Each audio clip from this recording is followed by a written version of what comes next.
Are we just putting them on our head like this? Or? No. Oh, like that. Okay. So,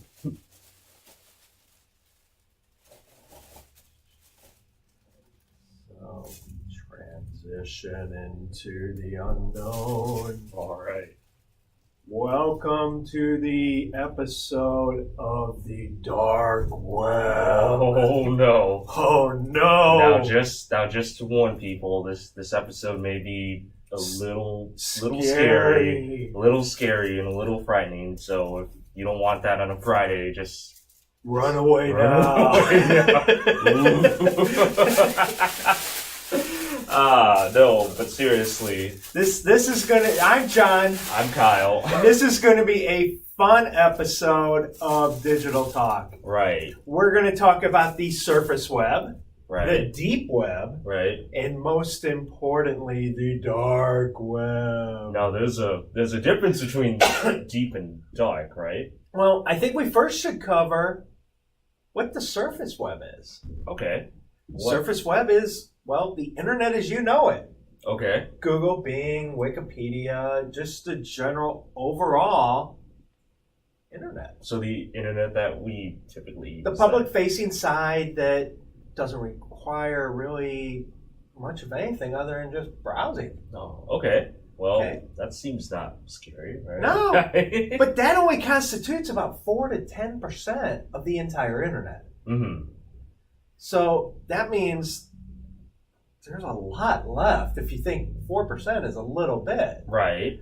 So that means there's 90 to 96% that's either the deep or dark web. Right. And they get misconstrued a lot. Okay. People don't really know what the difference is among them. So ultimately, we need to figure out what it is. So the deep web, that's where companies like us will create test sites, and it's not really publicly available. Mm-hmm. So you also have like password protected sites. So what's interesting about that is 80% of the internet like uses WordPress. Right. Well, to edit that WordPress site, you have to log in. Right. So Google, Bing, Yahoo, they can't really index those sites. Mm-hmm. So those are technically part of the deep web Okay. because you have to have special access to get to it. So it's the web away from what normal people. It's the usually non-public see. side of the internet. Right. But that means Facebook's on the deep web. Facebook's on the deep web. Well, you have to log into it. True. Fair enough. Okay. Okay. So, but then you have schools. Uh-huh. Kids have to log into to get their homework assignments, turn in homework. So like university portals and Perfect high school example. portals like that. Okay. Corporate portals, Well, there you go. CRM systems, customer relationship management I mean- is part because Google's not indexing those. I mean, I have to log in on my bank's website to access my account. Is that technically the deep web? That's technically the deep web too because Okay. the search engines can't reach it. Oh, okay. So anything the search engines can't reach Mm-hmm. is the deep web. Makes So sense. that's not really scary. No, that's just So behind you closed got the doors, yeah. public side where you don't have to log in. That's say a company website that you're just learning information about them. Mm-hmm. That's the surface web. Then you got the deep web, Okay. which is nothing scary about it. No, it just seems pretty innocent, right? Yeah. Okay. So now that we have the foundational elements of the easy stuff, Mm-hmm. this is where all the meat and potatoes come in, Okay. which is the dark web. Okay. Now this is where I think people get it confused. I think there's a misconception between deep and dark because I see them used interchangeably, but there's a They difference. are. Absolutely. Right. And I mean, the most famous dark web website is called Silk Road. Ah, yes, I've heard of that. Right. And there was actually a Silk Road 2.0, Oh, which was the second version of it. right, right. After the owner of Silk Road got busted. Uh-huh. So he's now in jail Mm-hmm. for life. So you can never get out. Never get out. No chance of parole. Okay. He went straight to jail. I He see. got busted for money laundering, all kinds of bad stuff. Mm-hmm. And Silk Road doesn't exist anymore, or at least the original one doesn't. I mean, there could be. I can say, I don't go to the dark web. To me, the dark web, to put it in terms, anybody, whether you understand computers or not, you never go into your town and you walk down a dark alley counting money. Right. You're asking, you could get through the alley totally unscathed. Mm-hmm. But then somebody sees you counting $100, $200, $300. Mm-hmm. Oh, good chance you're going to get robbed. Mm-hmm. Good chance you might die. Yeah. So why walk down that alley counting money, asking for trouble? Mm-hmm. Even if you're not counting money, you go down a dark alley. Why? Right. I mean, go the longer way. Go around the block. Stay legit. Well, what are some of the things that people use on the dark web? I know there's a few. I know, like, for example, you can truly be anonymous on the dark web. You can pretty much buy or sell anything. Is there more to that? Or? There's a lot to it. In the dark web, being anonymous is one of the key features. And the way it works is you utilize a dark web browser. Internet Explorer, Firefox, Chrome, they're not dark web browsers. Right. There's 5 main ones. You have Tor, mm-hmm.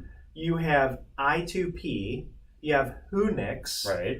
You have Subgraph OS, and you have one called Tails, which is the amnesic incognito live system. Wow, that's a mouthful. It's a mouthful. But those are you have to use a dark web browser, and what that does is, if I go from point A to point B, mm-hmm. I'm going to hit 5 or 6 random places on the internet first mm-hmm. to mask and hide myself. Right. They also might have what's called a virtual private network or a VPN in it, right. to even encrypt it further than what a dark web browser will do, because it will automatically encrypt by itself. Gotcha.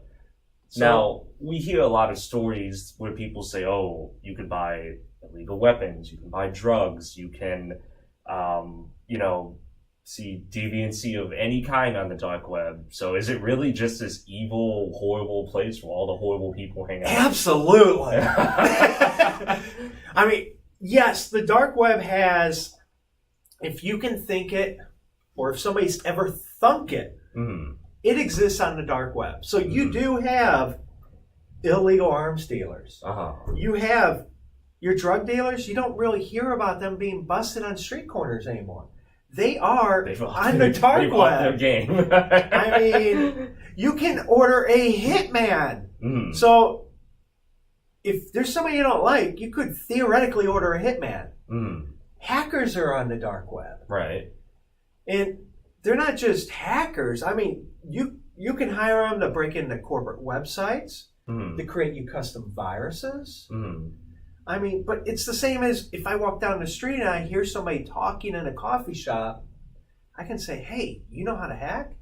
And hire somebody right then and there. Right. That's not the dark web. That's right. Real world. Right. So the dark web is just kind of a repository of a lot of pure and evil things. Right. A lot of people call it the Wild West of the internet. Right. Where pretty much anybody can be on there, and there's a ton of extremists on there. Okay. Trying to do anything. I mean, everybody like the United States is attacking military-wise. Mm-hmm. That's where they do most of their communication, because it's encrypted and it's completely anonymous, and we can't find what magical cave they're hiding in. Gotcha. But magically, our armies and everybody else's army is smarter than shit because most criminals are flipping idiots. That is true. And it is true. And we find them and we take care of it. Mm-hmm. So the dark web has all those illegal things, but it's not illegal. So let's just say I was curious and wanted to use Tor to stumble on the dark web. It's not illegal for me to do that. No. You can download any of the browsers, get on the dark web, and be done. I mean, a lot of people do it because, well, they don't want to be found on the internet. Mm-hmm. They don't want people to know they're on the internet. So they go on perfectly legit. They don't break any laws. Mm-hmm. They just want to be anonymous. Mm-hmm. So there's nothing illegal about that. Right. So not everybody on there is bad or doing it for illegal purposes. No, and it's like here in the real world, Mm-hmm. I would say 99.9% of the world is good. Mm-hmm. It's just the bad apples that everybody thinks the world's a bad place. Right. Well, yeah, those bad apples, they're jerks, but they're not that bad. Mm-hmm. I mean, if they would just realize, you know what, if I was a good person, the world would be happy. Right. To make the entire world happy, we just have to get those 1% or 0.1% of bad apples to realize the world's a good place. Mm-hmm. Because we should all get along.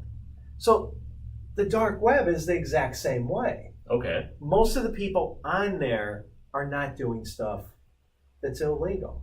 Oh, They interesting. want to be anonymous. You can get books on there. Yeah, Yeah. you're probably downloading an electronic book Mm-hmm. that you probably should be paying for, Mm-hmm. but I would call that like a small crime. I would put that smaller compared to selling drugs or weapons or hitmen or something like Exactly. that. So, gotcha. But I mean, the dark web, even if it's all its scariness, Mm-hmm. like in the real world, we have the police. Yeah.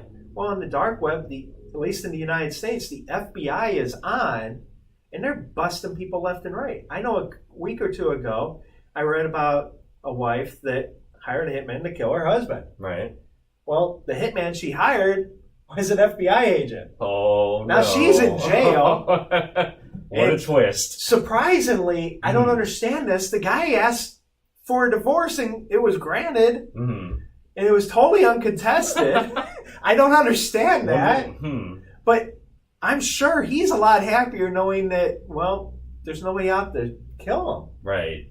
So, I mean, technically, from that scenario, a good thing came of it. A evil person went to jail, and the other person's happy. At least I'm assuming they're happy. Now, we said that, not everybody is bad on the dark web. Is there anybody notable that we could throw out as examples who utilize the dark web, for example? Well, let's go into Tor, which is the most popular browser on the internet. Tor is pretty popular.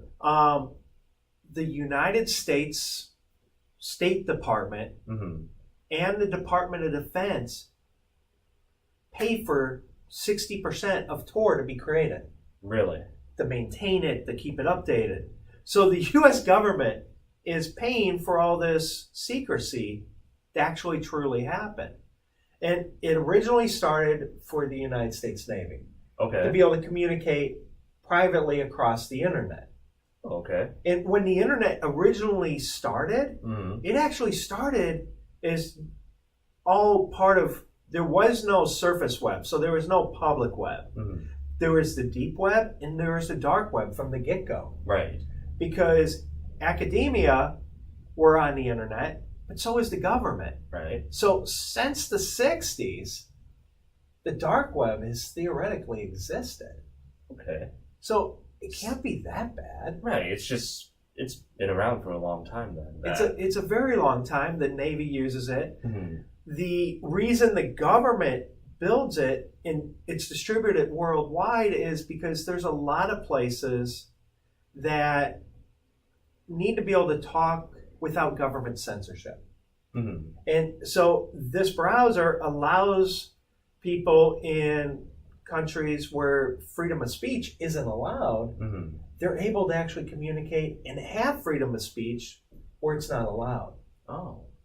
So using Facebook, for example, where it wouldn't be allowed. That's a way to. That's an interesting aspect. Uh-huh. Facebook is actually part of the dark web. Oh, so they're on the dark Facebook web. has the Facebook you and I use, Yeah. but there's actually a dark web component of Facebook. Oh. And that's so that people in countries where Facebook's disallowed, Mhm. they can use one of the dark web browsers and actually get on Facebook. Gotcha. Now, the interesting thing about that is they're going completely anonymous. Facebook doesn't truly know who they are, Mhm. But that's technically, when you get on the Facebook dark web or the regular web, it's still Facebook. Right. It's And Facebook like we know. And as we were preparing for this, I started thinking about this. That is probably where a lot of the fake news accounts are coming from, right. because all these places are staying anonymous, and it's taking like Facebook and Twitter and all these places 6 months to a year to 2 years later to try to figure out where it's all coming where from. it's coming from, and they still can't pinpoint the exact person. So most of it probably wasn't from the surface web, it was from the dark web. I would almost think so. Now the advertising side, I would think, would be from more on the surface side, right. but I could be completely wrong about that. Okay. Because I don't know, based on I don't go to the dark web, if I can go into the Facebook page through the dark web and buy ads. I might be able to. That I don't know, but something interesting to look into. I think. It is. An interesting fact also about the dark web is they're typically not .com addresses or .biz addresses or .org addresses. I like this one. Yeah. They're all .onion addresses. And you're like, what the hell? Why .onion? Well, if you think of an onion has multiple layers. And the deeper you go in the onion, the deeper and darker you get on the web. Now, if I'm remembering correctly, isn't the Tor icon an onion? It is. Yeah, so there you go, right? So, I mean, it kind of makes sense that an onion is the core symbol, icon, almost the logo of the dark web. Now, to kind of just bring this closer to home, I know sometimes we've heard people, this idea came up because somebody actually talked to us about it this week, that as a business owner or a small business owner or any business owner, they said there's a fear that somebody is going to use the dark web to maliciously attack them and, cause a threat against them. Is this something that people should be aware of? Is this something that they can prevent, or is it something that just is a little bit overblown? You can't prevent an asshole from being an asshole. That's fair enough. Plain and simple. That's fair enough. Yeah. I mean, there's bad things go right now. Somebody could come in here, shoot us up. Okay, that would be a bad situation. That'd be I would a little hate dramatic, that. right? But it can happen. Right. People rob banks. Yeah. People rob stores. Yeah. And when people rob stores, they either have a gun, and it's like, say, a gas station, and they take the money out of the register, or they might be trying to steal a candy bar. Those are all bad things. Right. People might speed down the road. Yeah. I know I was going 57 and 55. Sorry. Today. Uh-oh. And I did slow down to 55. Don't listen, please. Yeah, please don't listen. Because when I said cruise control, I was still accelerating, so it went over. But I adjusted that. But that's technically illegal. So there's a lot of illegal things around us. Just like I could hire a hitman or an assassin, if you want to call it, to make it a little scarier and creepier. In the real world, I can do it on the dark web, but I would hope I would go to jail if I did that. Yeah, that's... I mean, I hope I don't get caught if I was doing it, but right. Realistically, if I was on the other end of the spectrum, I hope the person would get busted. Right. So, yes, it's scary, but do you want to live your life in fear? No. Exactly. Nobody does. And I hate people, and I truly hate people that try to do fear-mongering, because that's all it is. Yes, you need to be aware of it. It's like when you're driving down the road. You need to be aware of all the cars around you. You need to know who's passing you. You need to be aware of the cars that are coming toward you, even if you're on a separated highway. You have to be aware of your surroundings, but you don't get in your car and you shake to death. I mean, I'm sure some people do. I know when I was 16, I got sideswiped by a car that went 50, and I'm shocked I'm alive. But the next time I got in a car, I was shaky. But now I don't do that. Right. I can either live my life in complete fear, which means I might as well just get a giant bubble, which would be kind of cool too. Right. But it wouldn't be cool if I was scared. So you can either live your life in fear or accept there's a lot of evildoers in the world and move positively forward through your life, hoping that if you do the right things, you do good, that there won't be these assholes next to you. Makes sense, right? I mean, what else can you do? There is nothing you can do. Yeah, you'll never completely stop everybody from being bad. So no, you won't.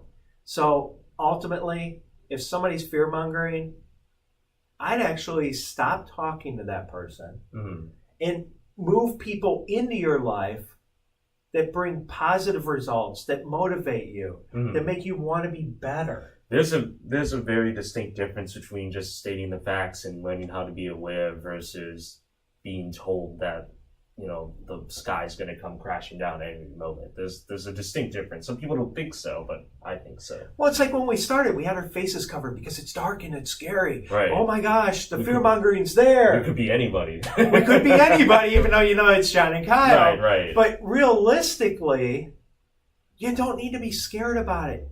And this is why we call it the 30,000-foot view. You just need to be aware of it. And, well, don't walk down that dark, scary alley. Know that there will be people that walk down the dark, scary alley. Well, that's for them. And maybe you're one of those daredevils and you want to walk down that dark, scary alley. Well, then go to it, but be cognizant and aware that, one, the FBI is watching. Two, if you do get busted, there's a good chance you're going to jail. You're not passing go, and you're not going to get out. That's it. That doesn't seem like good. It actually goes against everything the dark web is. Right. Because the dark web, yes, they want you to be anonymous and everything else, but they also want you to have that freedom of speech. If you're staying in jail, you have really no freedom of speech. You've given up your freedom. Yep. So realistically, if you do go to the dark web, do the right things. And there's actually reasons the dark web truly does exist for us in the United States. The New York Times and Chicago Tribunes, they're all on the dark web. So it's a way for, like, myself, for example, to submit something anonymous to them without having my identity exposed. A lot of it is what people consider a whistleblower. Where they're putting the information out there because they feel the masses need to know. Right. But realistically, they don't want to get busted themselves because they're like, I could go to jail for this. So they give it to a news organization and let the news organization make the decision whether or not to publicize it. So it's the new age equivalent of just dropping off a notebook on somebody's desk and leaving before they see it. And wiping your hands, fingerprints off it. It's completely anonymous. Right. And there's nothing that takes it back to you, but ultimately lets the person reading it decide, should I use it, should I not use it? And the nice thing about, at least here in the United States, being in press, you can publicize it without giving away who the person was. But if you have no clue who the person was, then you have to take this big leap of faith. Did the person really get this information and provide it to me, or did they make it up and they're going to make me look like an ass? That's a whole nother topic. That is a whole nother topic. But I think it goes beyond just even journalism. It goes beyond any business or anything like that. So, but that's a whole nother topic. But it is. So yeah, it's scary people hang out there, but it's not necessarily a entirely scary place. Yeah, because it's not illegal to go there. Right. And it's only if you break the law that it's illegal. And there's a distinct difference between the deep web and the dark web. They get mixed up all the time, but there is a very distinct difference. There is. And if somebody comes in and starts trying to do this fear-mongering, the only way to stop fear-mongering is to say thank you, goodbye. And, well, you've just watched this video, so you know everything there is truly to know at an executive level about the dark web. Yep. So, ultimately, I think all these fear-mongers, sorry to piss you off, but you're an ass. Right. Well, I think on that note, we're going to end it. We're going to end it. Just as with everything, be aware, be informed, be careful, have fun, but not too much fun. And that's all I have to say. How about you? I think that says it perfectly clear. All right. Well, thanks for watching. We'll see you next time. Thank you. Bye.